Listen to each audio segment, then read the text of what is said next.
డబ్బు, అనారోగ్యం, ఉద్యోగం, వ్యాపారం, అప్పులతో బాధపడుతున్నారా? మీకోసమే launch your future program. National family opinion survey సంస్థ నుంచి ప్రస్తుతం మనతో పాటు ఉన్నారు నాగేశ్వరరావు గారు. పోస్ట్ ఎగ్జిట్ పోల్స్ మనం చూస్తూ ఉన్నాం చాలా రకాలుగా. ఇప్పుడు వీళ్ళు కూడా పోస్ట్ ఎగ్జిట్ పోలే చేశారు. ఒకసారి వాళ్ళ సర్వేకి ఎటువైపు ప్రజలు మొగ్గు చూపారు, వాళ్ళ సర్వే ఏం చెబుతోంది, ఇప్పుడు అది కూడా చూసేద్దాం. నమస్తే అండి. నమస్కారం అండి.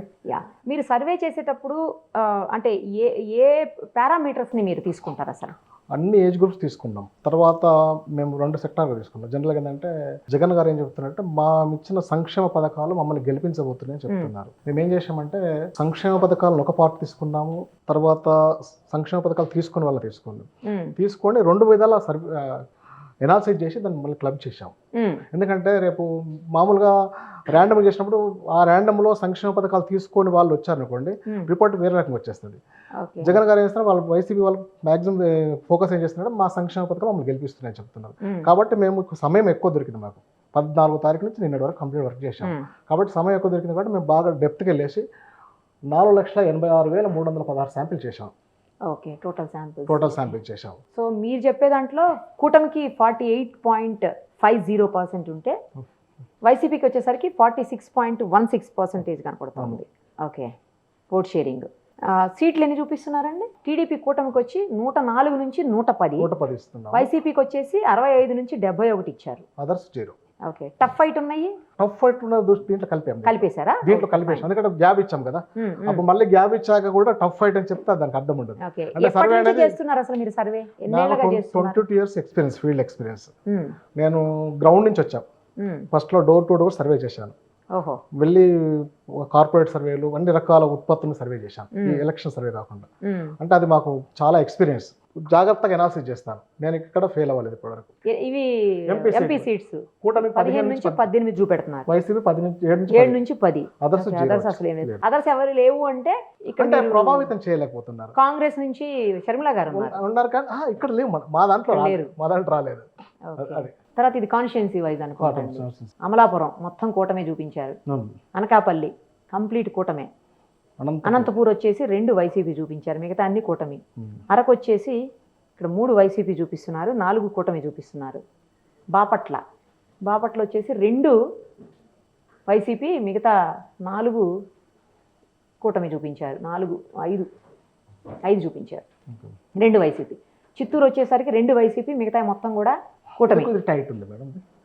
ఇది కూటమికి ఎక్కడ? ఇది పలమనేరు. ఓకే, ఏలూరులో టైట్ ఉంది, కూటమి ప్లస్ అయ్యే అవకాశం ఉంది. ఇక్కడ గ్యాప్ ఇచ్చా కదా, 5 గ్యాప్ ఇచ్చా కదా. ఏలూరు వచ్చేసరికి నూజివీడు ఒకటి వైసీపీకి టఫెస్ట్, అంతేనా?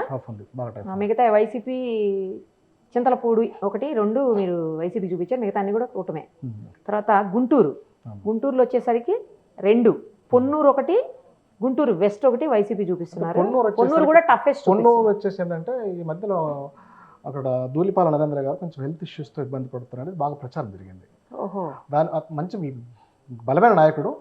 ఆ పరిస్థితుల్లో అదొకటి కొంచెం తిరగలేకపోయాడని టాక్. అది అక్కడ మైనస్ అయింది కొంచెం. ఓకే, హిందూపూర్లో వచ్చేసి 1, 2, 3, 4, 5 వైసీపీ, 2 కూటమి. ఓకే, కడప వచ్చేసరికి 1 కూటమి, మిగతా మొత్తం కూడా వైసీపీ చూపించారు. కాకినాడ కంప్లీట్ కూటమినే. రైట్. కర్నూలు వచ్చేసరికి 2 వైసీపీ చూపించి మిగతా అన్ని కూడా కూటమికి చూపించారు. మచిలీపట్నం మొత్తం కూటమినే. ఓకే, నంద్యాల వచ్చేసరికి 1 కూటమికి చూపిస్తున్నారు, మిగతా అన్ని వైసీపీ చూపించారు. తర్వాత నరసరావుపేట వచ్చేసరికి ఒక దగ్గర వైసీపీ టఫెస్ట్ ఉందండి, లీడ్ ఉంది, కాకపోతే కూటమికి అవకాశాలు ఎక్కువ. పెదకూరపాడు. ఓకే, చిలకలూరుపేట ఒక్కటే కూటమి చూపిస్తున్నారు, మిగతా అన్ని వైసీపీ. నరసాపురం మొత్తం కూటమి. నెల్లూరు 2 టఫ్, అంతే కదా?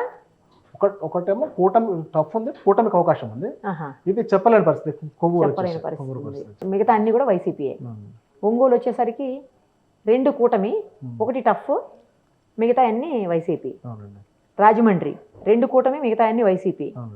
రాజమండ్రి రూరల్ వైసీపీ చూపించారు. ఓకే, రాజమండ్రి సిటీ కూటమినా? ఓకే, రాజానగరం కూడా కూటమి. రాజంపేట వచ్చేసరికి 3 చూపిస్తున్నారు వైసీపీకి, మిగతా అన్ని కూటమి. శ్రీకాకుళం 1 కూటమి, మిగతా మొత్తం వైసీపీ. తిరుపతి 2 కూటమి, మిగతా అన్ని వైసీపీ. ఒకటి టఫెస్ట్. విజయవాడ మొత్తం కంప్లీట్గా కూటమి. విశాఖపట్నం 3 కూటమి చూపిస్తున్నారు, ఒకటి టఫెస్ట్, మిగతా 3 వైసీపీ. విజయనగరం ఒక్కటే వైసీపీ, చీపురుపల్లి, మిగతా అన్ని కూడా కూటమి చూపిస్తున్నారు. అంటే చీపురుపల్లి కూడా జస్ట్ 1.6% డిఫరెన్స్ లో ఉంది కళా వెంకట్రావును మన బొత్స సత్యనారాయణ మధ్యలో. ఎవరెవరు ప్రముఖులు ఓడిపోబోతున్నారు? ఇందాక మీరు చెప్తూ ఉన్నారు, కాకినాడ సిటీ నుంచి ద్వారంపూడి చంద్రశేఖర్ రెడ్డి గారు ఓడిపోతున్నారు, కూటమి గెలుస్తున్నారు. ఇది అమలాపురం ఓడిపోతున్నాడు. ఓకే, రాజానగరం జక్కంపూడి రాజా ఆచంట, చిరుకువాడ శ్రీ రంగనాథరాజు, ఏలూరు ఆళ్ల కాళీకృష్ణ శ్రీనివాస్, ఓకే, గోపాలపురం తానేటి వనిత, గన్నవరం వల్లభనేని వంశీ, గుడివాడ కొడాలి వెంకటేశ్వరరావు అలియాస్ నాని, మచిలీపట్నం పేర్ని కృష్ణమూర్తి, అంటే ఆ పేరు నాని గారి అబ్బాయి కదా, వాళ్ళ అబ్బాయి, అంటే ప్రముఖుల అబ్బాయి.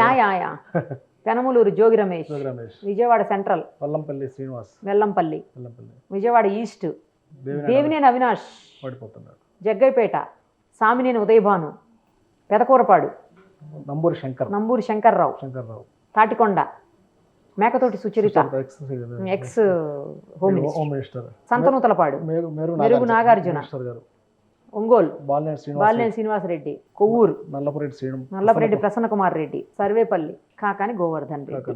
సో ఇక్కడ వీళ్ళు గెలవబోతున్నారు, టీడీపీ వాళ్ళు. యువత పక్కన మనం చూపిస్తున్న టీడీపీ వాళ్ళు గెలవబోతున్నారు ఆ ప్లేసుల్లో.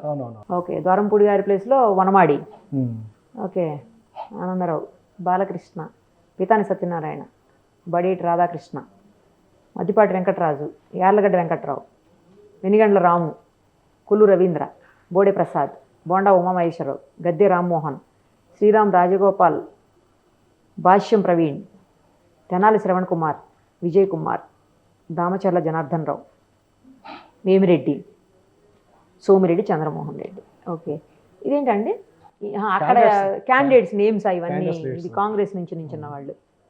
సో చాలా మంది ప్రముఖులు ఇందులో. రోజా గారి పేరు కనిపించలేనా? రోజా టఫ్ లో బయటపడుతుంది, రోజా గారు టఫ్ ఫైట్ ఉంది, బయటపడుతుంది. మరి మీకు ఎక్కడ కూడా ఎవరు అసలు కాంగ్రెస్ ఊసే ఎత్తట్లేదు.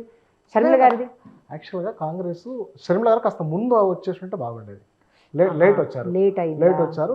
తనకు అంటే బాగా ట్రై చేశారు, కానీ తన వాయిస్ కి కాస్త ముందు, ఒక 6 నెలల ముందు జస్ట్ ముందు వచ్చి ఉంటే కొంచెం దాని ఎఫెక్ట్ ఉండేది. అది కాకపోతే రేపు భవిష్యత్తులో ఉపయోగపడుతానికి, కానీ ఇప్పుడున్న సిచ్యువేషన్ లో ఆ కొద్ది టైంలో ఏం చేయలేకపోయారు. ఓకే, కొన్ని చోట్ల అయితే మెజారిటీ గురించి మాట్లాడుకోవాల్సిన పరిస్థితి ఉంటుంది, ముఖ్యంగా పిఠాపురం లాంటి చోట్ల. సో ఎంత మీకు మెజారిటీ కనిపిస్తా ఉంది? పిఠాపురం వచ్చేసి ఒక 7% మెజారిటీ పవన్ కళ్యాణ్ గారు. రైట్ అండి, చూద్దాం మీ సర్వే, మీ ప్రిడిక్షన్స్ ఎంతవరకు రియల్ ఫిగర్స్ ని టచ్ చేస్తాయి అనేది. సక్సెస్ చేసుకోండి, ఆఫ్టర్ ఎలక్షన్ రిజల్ట్ తర్వాత దగ్గరికి వస్తుంది. తప్పకుండా. థ్యాంక్ యూ అండి, thank you madam, so much. చాలా కాలం చూస్తున్నారు, మీ దగ్గర కావాలి. Thank you. ఓకే.